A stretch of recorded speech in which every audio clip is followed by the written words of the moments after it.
Do we have too much government? We need to put people ahead of corporate profits. This system is so lopsided. This threat is a real threat to democracy. And I think that's really important. That's something we haven't been doing in this country for a long time. Where do you start? What do you do? How do you do it?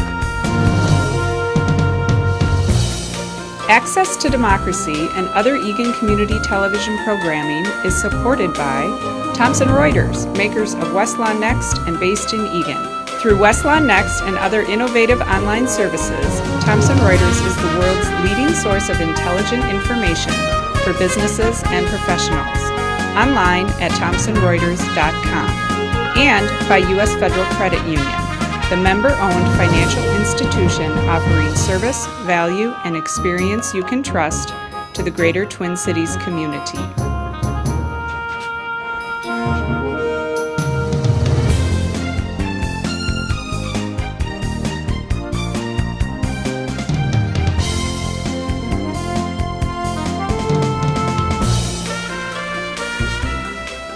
Welcome back to Access to Democracy.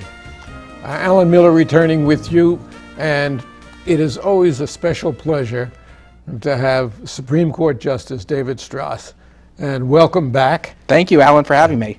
It's not only a pleasure, but it's an education as well when you are in here. And lots of things to talk about, but they say that 80 is the new 60. Well, if that's so, I turned 80 last summer, and I just finished, as of today, my teaching career. I've officially retired from MnSCU. Congratulations. Thank you. But as we look around the country, and in particular here, judges must retire at age 70. Well, 22 states have that regulation. 4 states say 75. 4 states say 80. The rest of the states say a judge retires when he retires or she retires. They don't have an age limitation on it, as does the U.S. Supreme Court. What do you think? We've lost in the last, coming up, Justice Page is retiring in August. Justice Paul Anderson, certainly known worldwide, actually, for his teaching, retired 2 years ago.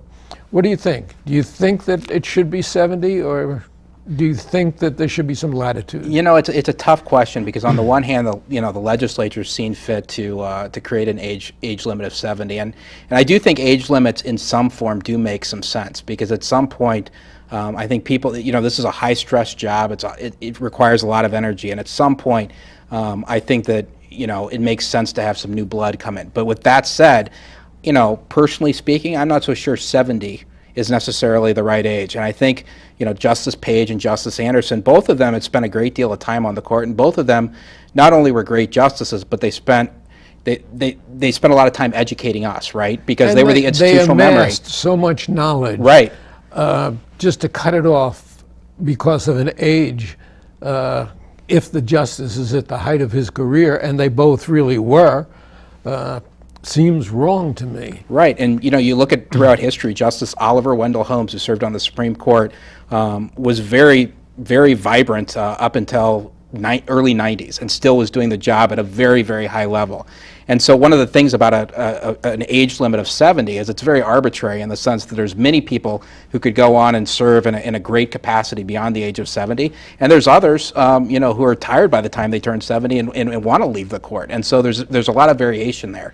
New York has an interesting statute, because they will allow a judge to renew for 2-year periods 3 times if he goes before a panel and there's no question about his competence. That seems to make sense to me too, so at least it would take you to 76. It does. I'm not familiar with that particular process, but one wonders whether, when you start involving other branches of government or other folks in the retirement decision, whether or not it becomes a political decision at that point. And so bringing in the other branches, bringing in other folks. Can't imagine New York being political. Right, exactly right. Let's see, the last 5 speakers of the House have either been indicted or gone to jail. couldn't be political. Right. I spent many years in the New York political strata, and believe me, it's a jungle. Yeah. And, now, you wouldn't know that because you come from Kansas. Right. Although I am a member of the New York Bar, and I spent a summer in New York, but it was about 10 weeks that I spent working in a New York law firm, so I'm certainly not all that familiar with New York politics. 2 years that seemed, it seemed like in 10 weeks. Right, exactly. Yeah. But I wondered about that. And you don't have to, I guess you're probably the youngest justice on the court at the moment, I am. When I was appointed, obviously, I was the youngest, even though we've had some turnover.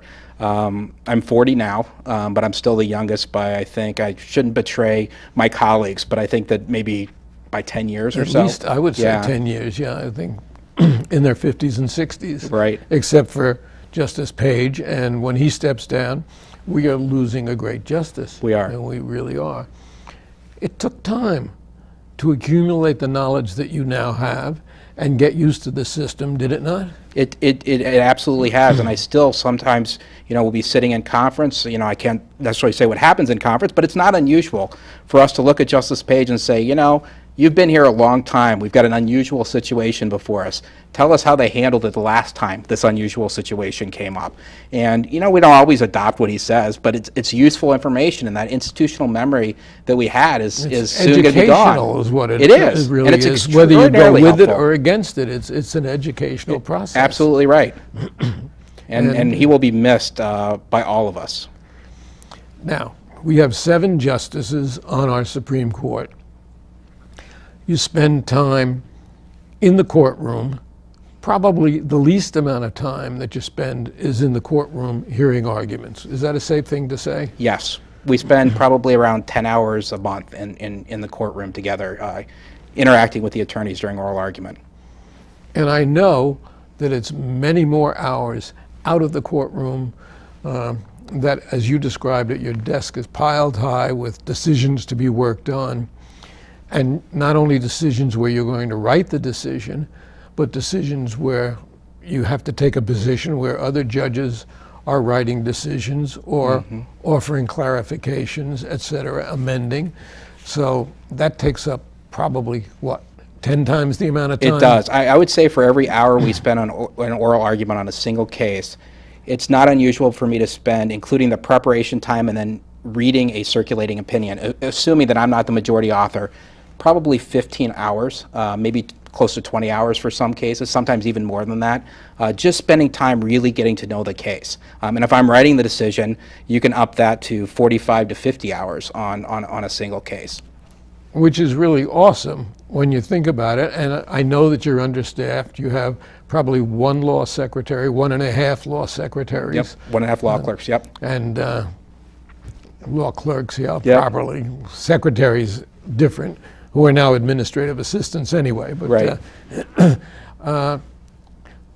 there are also a lot of other time constraints. For instance, for a Supreme Court judge to take off and spend a half an hour on a television show is very unusual. We're very fortunate in that regard. We've had, I think, 5 members of the existing court, or 4 members of the existing court, and several who have retired, who've been good enough to spend time with us, as you have. But that's a half an hour out of your working day, even though it is on a Friday. There are people who want you for speaking engagements. There are people who want you to officiate at various things. There are functions, bar association or otherwise. These all work against the time that you have available for your family. So tell us about those pressures. One of the things that I was surprised about, if people ask, when we go around and talk at high schools and do oral arguments at high schools, or we talk to law students at the area law schools, people ask me, what's the thing that surprised you most about your service on the court? And frankly, it's been sort of the extracurricular duties, because when I clerked for 3 different judges, and what we saw as law clerks was the judge making a decision, working on the opinions, and doing the day-to-day things that you think judges should do. But when you get on the court, one of the things the law clerks don't see is all the time you spend outside the office. So, I probably frankly have an invitation to go to a bar association event or to go to some other event, I could spend 3 or 4 evenings a week away from my family if I wanted to. And certainly there's functions during the day. There's continuing legal education that I'm asked to speak at. And then there's all the extra duties that I have as a justice. So I'm the liaison to four or five different committees and judicial districts. And there's a lot of work that goes into that. We just recently redid our juvenile protection rules to accommodate e-filing. And we had, I think, 5 full-day meetings of the committee, to sort of get those rules in order. And so there's just a lot of things. There's bench meetings I go to quarterly. I mean, there's just a lot of extracurricular type of things that can really swallow up all your time if you allow it to do so. And that takes away from the time. People don't understand that judges have families, judges have family pressures, judges have children that they want to see grow up and or become adults and or enjoy them in their adult lives and or grandchildren, etc. All of these things are part of life. You give up a lot when you take the bench. You do, and actually last year, one of my law clerks left a bit early in June. They normally serve until August, and the last summer was actually one of the hardest summers of my life. I spent a lot of time doing not only my job, but essentially my law clerk's job too, and so that was a summer in which I frankly did not get to spend nearly as much time with my family, with my kids, as I would have liked. And so, but even with a full staffing, you spend a lot of time doing these extracurricular, and you got to be selective. I mean, you can't do everything, and you got to take into account that I want to go to my kid's soccer game on Saturday mornings. I want to, go watch some of my older kids' debate tournaments. I mean, these are things I want to do, and you got to balance that against the work obligations. And interestingly enough, we say bar association functions.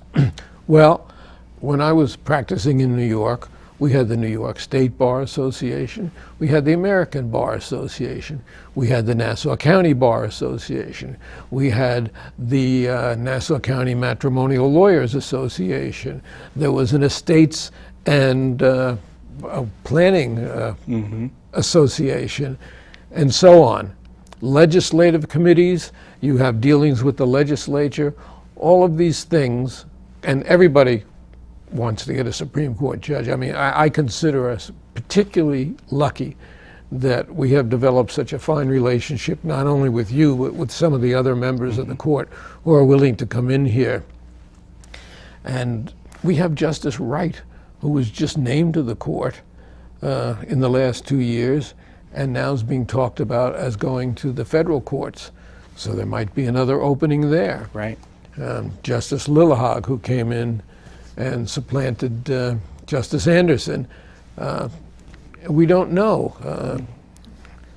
This all is part of your day, it's part of your life, but it's also something that I consider to be really very valiant, because you're giving up a lot to ascend the bench. You do. You give up a lot of the freedoms that you have in terms of, your schedule. I mean, there's a lot of external demands that are placed on you, and they're not always external demands that are within your control. If you get an emergency appeal or an emergency motion, sometimes you have to work over the weekend, or you have to work late into the night to get something done. And so there is, I mean, let me just put it this way. Being a judge is one of the best jobs you could ever have. Serving the public and doing the type of work we do is a real privilege. But on the same account, you do give up a lot in terms of your personal life, because there's so many demands on you. And it's also a certain amount of mental strain as well, because there are two sides that are fighting. In most decisions, only one is going to come away happy. Right. The other one is not.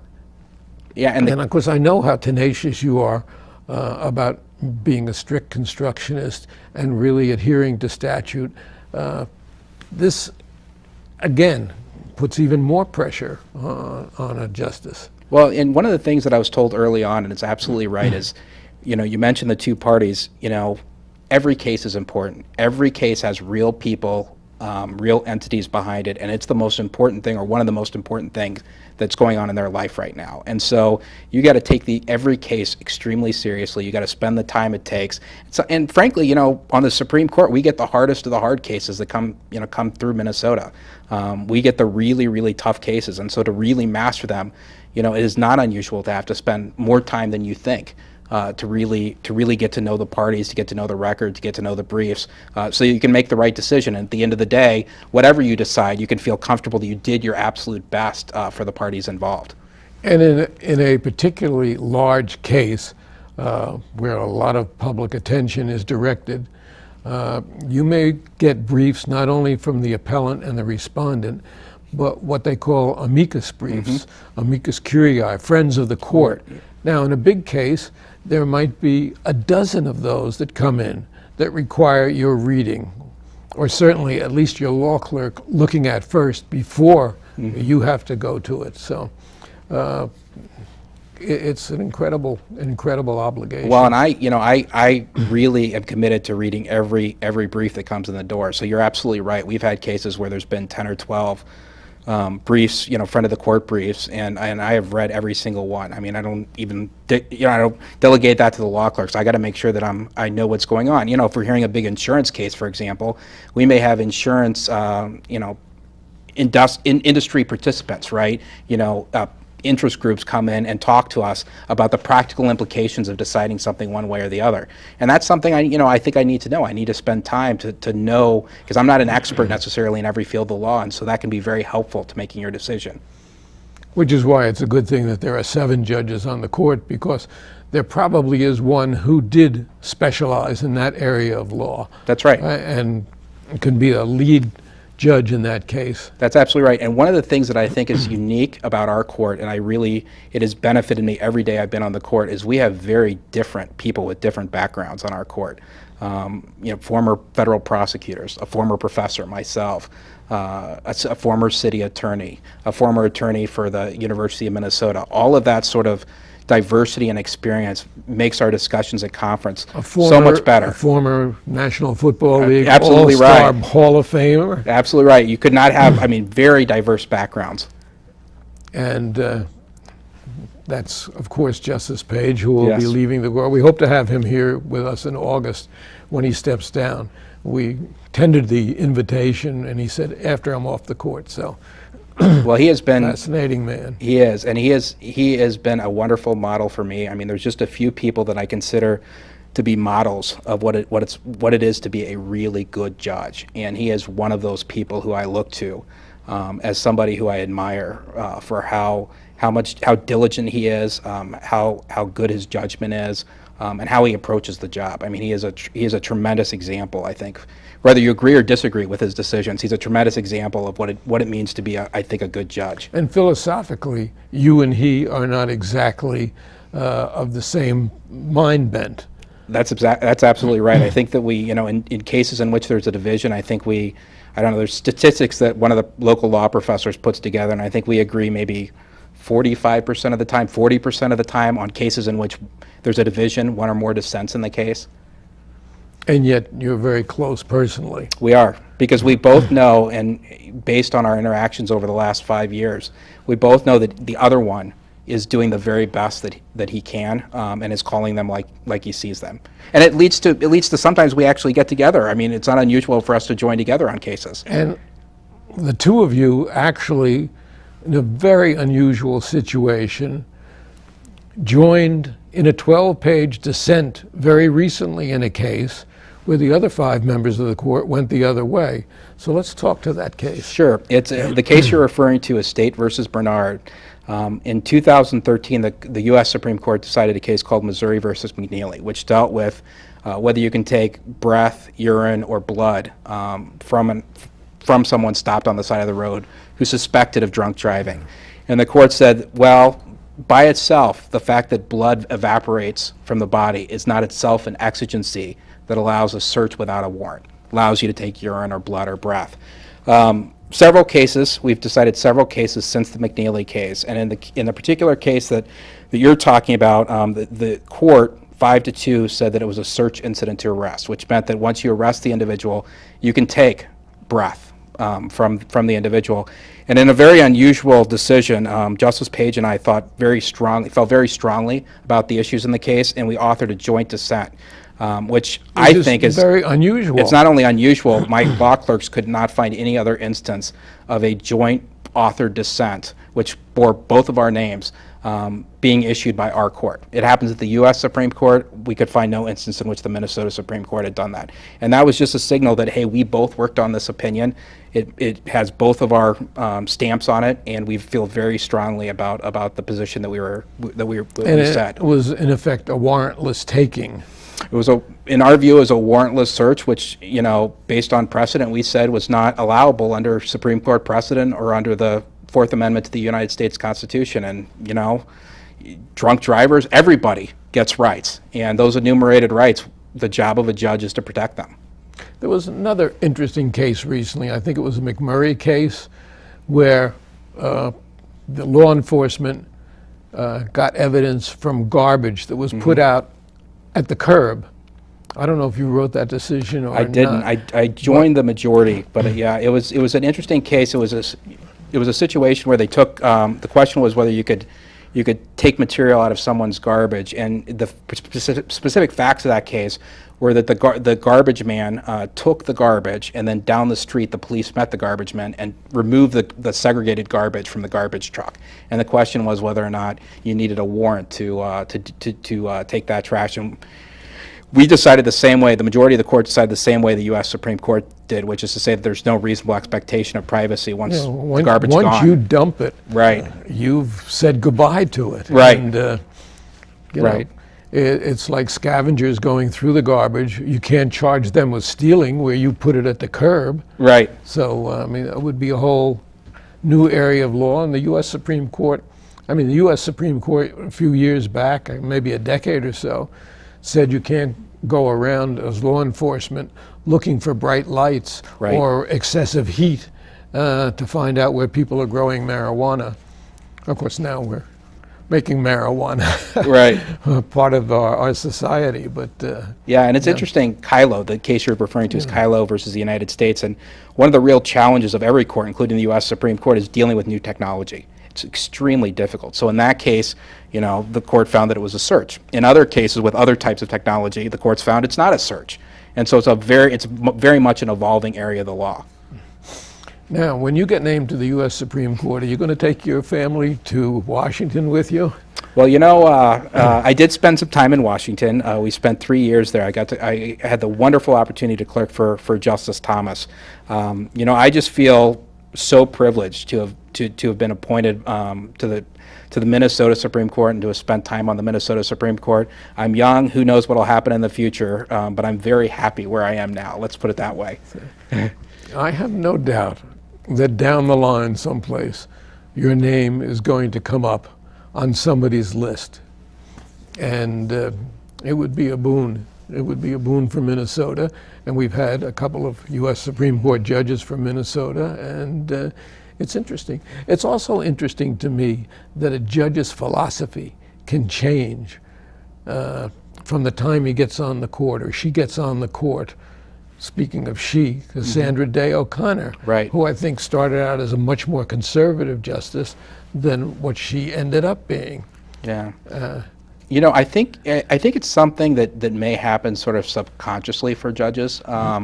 My opinion about my judicial philosophy, I've certainly become a smarter judge in the sense that I know a lot more than when I first came on the court.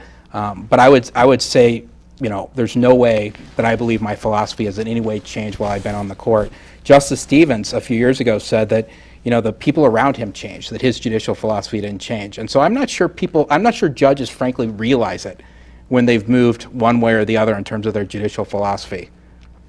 But we change as we age, and we have, other than me, who probably is so far to the left philosophically that I'm going to fall off the edge one of these days. But other than that, I don't know. Yeah. It seems to me. Now, there was a very interesting case that was decided yesterday in Minnesota. And I know you can't talk about that case, but it was the case of the right to die. Now, right to die as a statute came before your court. And the court decided that the statute was not unconstitutional, therefore the statute was upheld. It was. I don't remember whether there was a dissent. I know there were some separate writings in that case. I think we struck down, as I recall, we struck down 2 of the 3 acts that can form assisted suicide. I believe it was advising and encouragement, both of which had First Amendment free speech problems. But as to the third, I think, as I recall it, we upheld it. And yesterday, a Dakota County court, the first one in the country to hear such a case, found an organization that favors right to die legislation or acts by individuals, found them guilty, and they face a substantial fine. I have no doubt that that case is going to work its way up to your court, and I know you can't talk about it. Right. To me, I'll just throw in my own opinion here. I think everybody has the right to choose whether they live or die. And assisted suicide, if it's going to make it easier for you and the family, and if you're in such pain that it doesn't pay to go on, I think that even conservatives should consider that to be a right, because it's government not intruding into your life. And I know you can't tell me your opinion, but one of these days we will see, because that case is going to come up to your court within the next 2 years, I would guess. Yes, and one of the things that's really, you learn very quickly as a judge, and I learned this clerking, is we are not legislators. We can't go out there and say, we believe in acts. We've got to take each case as it comes. We've got to read the papers. We've got to read the briefs. We've got to read the record. We've got to make sure that we're completely open-minded and impartial when the case comes to us. And so, as much as the law professor in me wants to come out and talk about these things, I have been very strict about not talking about these things, just so that everyone has a fair shot when they get to the court. And otherwise, you would have to disqualify yourself. Correct. I would have to sit out the case. And we see what's going on in Wisconsin right now, where their Supreme Court is in absolute chaos. Mm-hmm.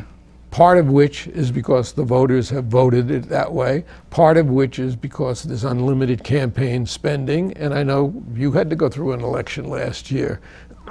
And I don't think a judge should have to go through an election, but be that as it may, these things are all part of life.